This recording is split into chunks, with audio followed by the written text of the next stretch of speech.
Assalamualaikum warahmatullahi wabarakatuh. Selamat pagi Sobat Juara.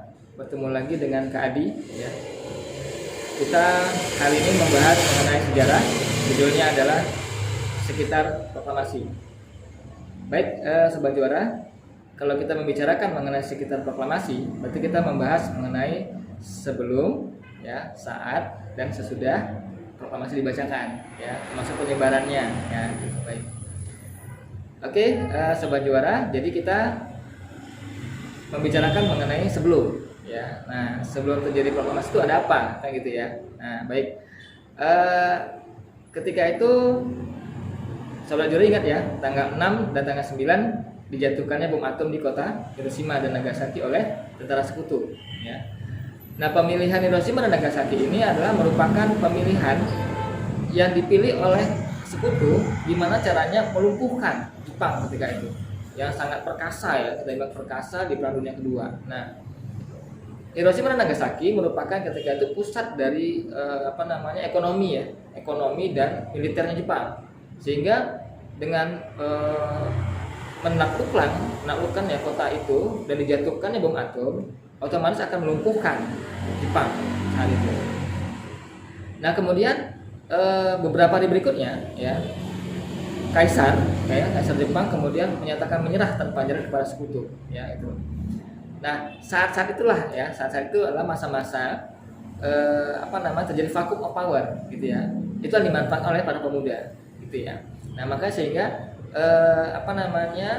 vacuum of power ini, ya, oleh para pemuda dianggap saat-saat yang penting, gitu ya, untuk menentukan nasib bangsa kita, gitu.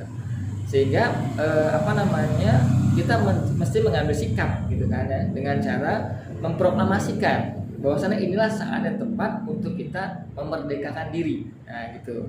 Makanya ketika penyerahan Jepang, ya, menyerah tanpa syarat kepada sekutu, yang pertama dengar siapa? Para pemuda. Ya, gitu. Nah, kemudian para pemuda sepakat nih, ya, mereka mengadakan rapat, ya, di gedung bakteriologi, ya, Jakarta. Nah, ketika itu mereka sepakat untuk menjumpai Pak Karno dan Pak Hatta, gitu ya, Pak Karno khususnya, karena dia ketua PPKI nih, ya, ketua PPKI. Dan ketika itu Pak Karno tuh famous, ya, waktu itu famous tuh. Jadi orang seluruh Indonesia tuh kenal sama Pak Karno ketika itu. Dan dia juga termasuk tokoh yang dihormati, disegani.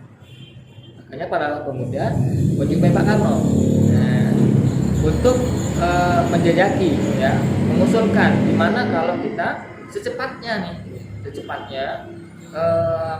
mengambil sikap untuk memerdekakan diri dengan cara membacakan proklamasi, gitu ya. Nah, tapi apa kata Pak Karno? Pak Karno kemudian dia kan ketua PPKI, ya, otomatis kan dia harus juga menghormati Jepang, gitu. Nah, ya, dia nggak serta-merta menyetujui begitu aja, makanya dia kemudian entar dulu nih, saya mesti ngelapor dulu ke Jepang. Tapi oleh para pemuda itu dianggap memperlama, kan, ya, mempersulit nih. Nah, gimana kalau kemudian Pak Karno dan Pak Hatta kita asingkan aja, gitu. Nah, kalau telah di buku-buku, ya, kalau istilah dulu penculikan ke Rengas Dengklok, nah, gitu ya. Nah, kenapa pemilihannya Rengas Dengklok? Itu tujuannya adalah untuk menjauhkan pengaruh Jepang tuh kepada Pak Karno dan Pak Hatta. Nah, karena ketika itu Pak Karno juga ketua PPKI, kan, ya, gitu ya. Jangan lupa, ya, sahabat Juara, makanya ketua PPKI itu Insinyur Soekarno, ya. PPKI namanya adalah Dokuritsu Junbi Inkai. Oke, sahabat Juara. Nah, makanya kemudian mereka asingkan, ya, ke Rengas Dengklok, gitu ya. Nah, kemudian itu terjadi perdebatan. Nah, pertanyaan gini, sahabat Juara, pernah juga, ya, itu pernah keluar soal ternyata pemilik rumah di Rengas Dengklok itu adalah seorang etnis Tionghoa. Nah, jadi sahabat Juara jangan mengenyampingkan, jangan menyepelekan, ya, peran etnis Tionghoa di kemerdekaan kita dulu. Jadi ternyata yang punya itu namanya Jiao Qixio, peran etnis Tionghoa yang super mantap pokoknya. Jiwa nasionalisme tinggi banget. Nah, di situ jadi perdebatan mengenai hari kapan ini kita kita bacakan proklamasi. Nah, kemudian terjadi perdebatan juga di mana tempatnya, gitu. Jadi waktu dan tempat, ya, yang diperdebatkan ketika itu. Nah, perdebatan sangat sengit, ya, sehingga Pak karena emosi juga, emosi ya. Nah makanya akhirnya kemudian Pak Ahmad Subarjo ya menjamin lah ya, dia memberikan jaminan kepada para pemuda agar memberikan kesempatan kepada Pak Karno untuk membacakan proklamasi hari Jumat ya gitu. Nah kemudian mereka dari Nasdem Club mereka kembali ke Jakarta. Nah setelah ke Jakarta mereka ke Hotel Des Indes nih untuk merumuskan teks proklamasi, tapi ditolak ya gitu, ditolak oleh hotel gitu. Kenapa? Karena ketika itu jadi pembelakan jam malam ya kan, sangat mencekam gitu ya.